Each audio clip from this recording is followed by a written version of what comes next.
Every time we turn around, there is an outbreak that is happening. Hey fam, welcome back to the channel. How are you guys doing today? We are going to jump straight into it. I welcome you in. Thank you for being here. Please hit the like button and let's get into this video. So an outbreak of a tick-borne disease, Rocky Mountain spotted fever, has caused at least 5 illnesses and including 3 deaths. And this happened in the United States since July. The U.S. Centers for Disease Control and Prevention warned on Friday that this is happening. Those 5 cases were identified in Southern California and involved people who had traveled to Cape Baja, California in the previous 2 weeks. 4 were under age 18 and 3 were U.S. residents. The agency said in a health alert, all 5 were hospitalized and 3 died. Mind you, this is something that has been going on for at least a year now. But now the CDC is warning healthcare providers that if a patient has symptoms of this Rocky Mountain spotted fever and has recently traveled to northern Mexico, they should consider starting treatment with the antibiotic doxycycline right away rather than waiting for test results to come in. They're saying that signs of infection can be mild in the first few days, including a low fever, headache, stomach problems, abdominal pain, rash, and swelling around the eyes and on the back of the hands. On or after about 5 days, someone may develop changes in mental state, coma, brain swelling, respiratory problems, and multi-organ damage. It's fatal in 5 to 10% of the cases, with about half of those deaths happening within 8 days of the onset of this illness. So again, you guys, more outbreaks are happening, okay? And we need to make ourselves known of this. Please share this video out with other people. We still have the mysterious illness, the white lung syndrome, that's happening here in the United States now, that started over, I'm going to say it started over in China because China was dealing with this, and now all of a sudden we're dealing with this as well. So back to this outbreak right here. It's saying check yourself and children for ticks after spending time outdoors or around dogs and immediately remove any ticks you find. Duh. And in other outbreak news, South Africa have anthrax outbreaks. The WHO says with 20 deaths reported so far. So there are 5 countries in East and South Africa that are in the middle of this outbreak of the anthrax disease, with more than 1,100 suspected cases and 20 deaths. A total of 1,166 suspected cases have been reported in Kenya, Malawi, Uganda, Zambia, and Zimbabwe. 37 cases had been confirmed by laboratory tests. Out of the 5 countries, they do have seasonal outbreaks every year, but Zambia was experiencing its worst since 2011, and Malawi reported its first human case this year. Anthrax usually affects livestock like cattle, sheep, and goat, as well as wild herbivores. Humans can be infected if they are exposed to those animals or contaminated animal products. So we are still dealing with famine in many countries. We have wars that are taking place. We have plague that is taking place. But to cutify it up, we call it outbreaks. I don't know if that's cutifying it up, but it's better than saying plague, I guess. But they will fall by the sword, famine and plague. He who is far off will die by the plague, and he who is near will fall by the sword, and he who remains and is besieged will die by the famine. What you are about to see is what is happening in China right now, and the possibility that this could happen here in the United States. They're dealing with this unknown mysterious illness, this white lung syndrome, this walking pneumonia, what they want to call it. Schools are pretty much shut down. Kids are doing school in the waiting room of these hospitals. Parents are standing in lines waiting for their child to be seen because of this widespread respiratory illness. This is China right now. Are we protecting ourselves with these open borders that we have?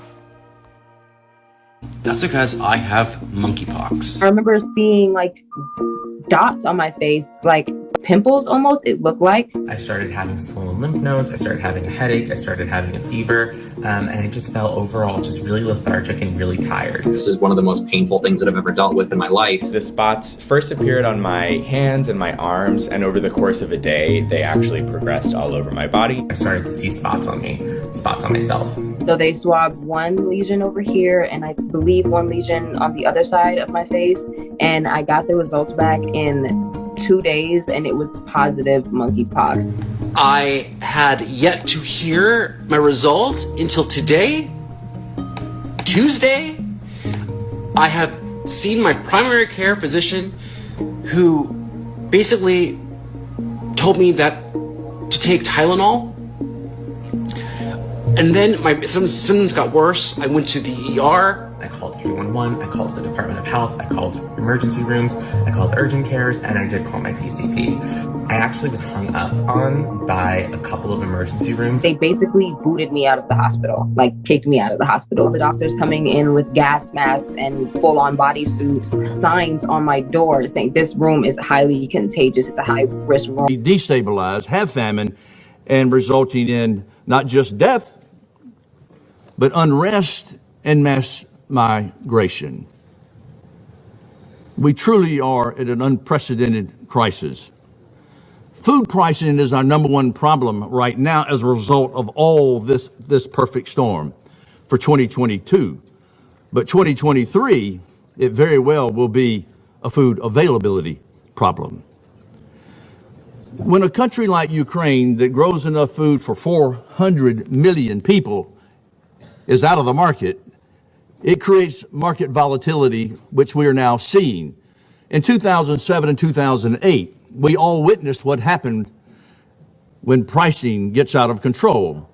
There were over 40 nations with political unrest, riots, and protests. We're already seeing riots and protesting taking place as we speak. Food security is in fact national security and global stability. That the Russia-Ukraine war did not start a food security crisis.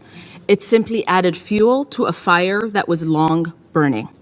A crisis we detected tremors from long before the COVID-19 pandemic exposed the fragility of our supply chains.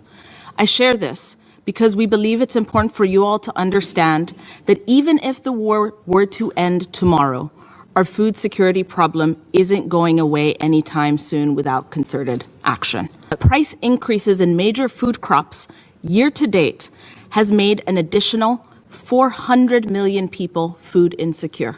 Now, there are a few food insecurity statistics shared, so I want to define that by saying there's looking at number of people at $3.59 a day. So broader, but the march towards starvation. To put this into perspective, that is equivalent to the number of people that China has taken out of poverty in the last 20 years. In 5 months, we have undone 20 years of progress. Models show that year-to-date changes in prices of agricultural products have already affected some economies by 3 to 5% of their GDPs. Countries disproportionately affected are in regions such as North Africa and the Middle East, the Horn of Africa, and West and Central Asia. And it can get much worse. Impact the ability to produce fertilizer, sanctions, and export restrictions amidst the Russia-Ukraine war. This risks significant crop yield reductions in key producing regions such as Brazil, the United States, and Western Europe later this year and next year, severely impacting global food security and inflation for the next 3 to 5 years at a minimum. And now we have the Panama Canal in that situation. The Panama Canal is so backed up and unreliable that ships are detouring thousands of miles to avoid costly delays. some of the world's largest operators of chemical tankers have decided to reroute its fleet to the Suez Canal because they cannot get through the Panama Canal with a decrease in the amount of ships they are allowing through every single day, down to 18 now. 18, only 18 a day can get through. And then you have other ships that are jumping the line and paying more to do so. And if they're not rerouting to the Panama Canal, they're rerouting to the Cape of Good Hope or even through the Strait of Magellan off the tip of South Africa. So they're charging more money. They're charging customers more money to do that. In turn, those customers are going to charge us more money to get the items that we so desire. The Panama Canal Authority, which normally handles about 36 of these ships a day, they announced on October 30th that it will gradually reduce the number of vessels to 18 a day come February 1st. So while you're thinking now that, wow, these shelves are really full, we have all we need on these shelves, these people are telling lies. There is no shortages of food. There are no shortages of parts. There are no shortages of whatever it is we need from other countries. That may be so in your area right now. But come February 1st, when they decrease down from 36 to 18 ships a day, we're going to see how 2024 plays out. So they're also saying that it's unlikely that the canal will be able to increase traffic until the rainy season starts in mid-2024, according to experts. Some ships have had to wait as long as 20 days to get through the canal this year. Other ships are taking a similar approach to deal with the backlog at the canal and actually rerouting thousands and thousands of miles. So for me, that is saying, sure, things may look okay right now in certain areas, but in certain areas it does not. And also, once February hit, from February to around June, July, things are going to slow down.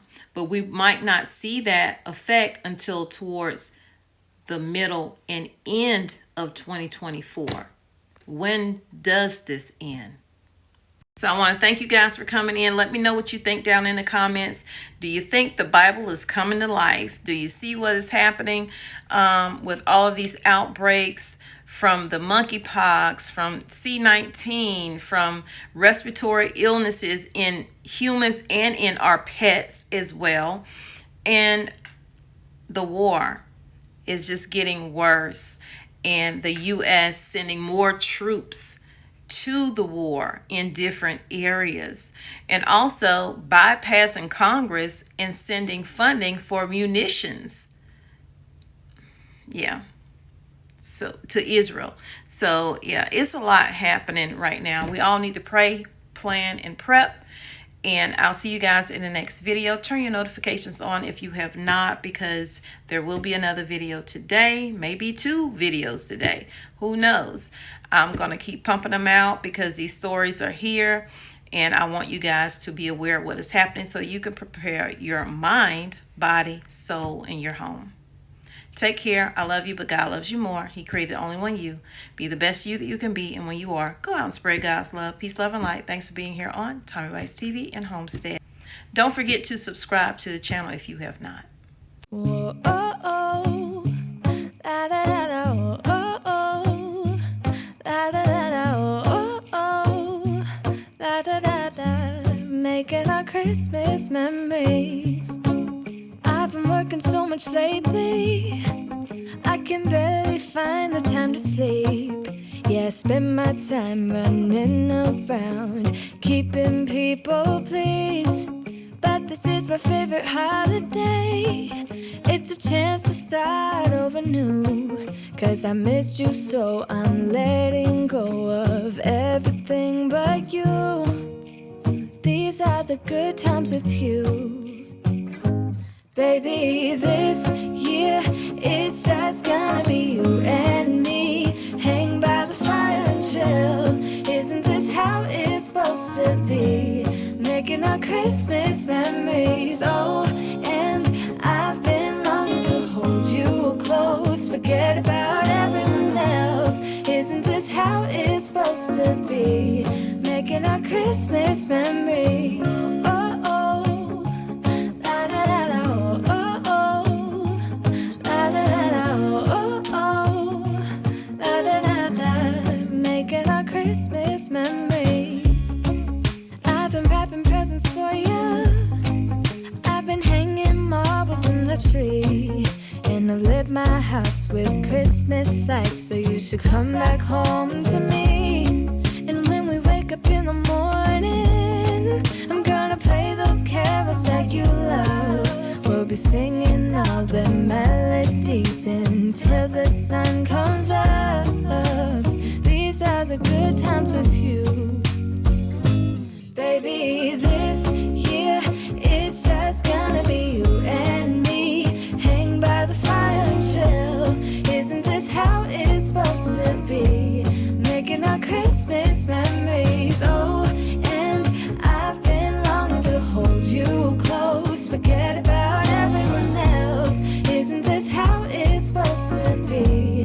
Making our Christmas memories. Oh, oh, la da da da, oh, oh, oh, la da da da, making our Christmas memories. Yes, these are the good times with you. Don't even care what we do if I spend it with you. Just you and nobody else. It's so good to see you again, to see you again. Baby, this year it's just gonna be you and me.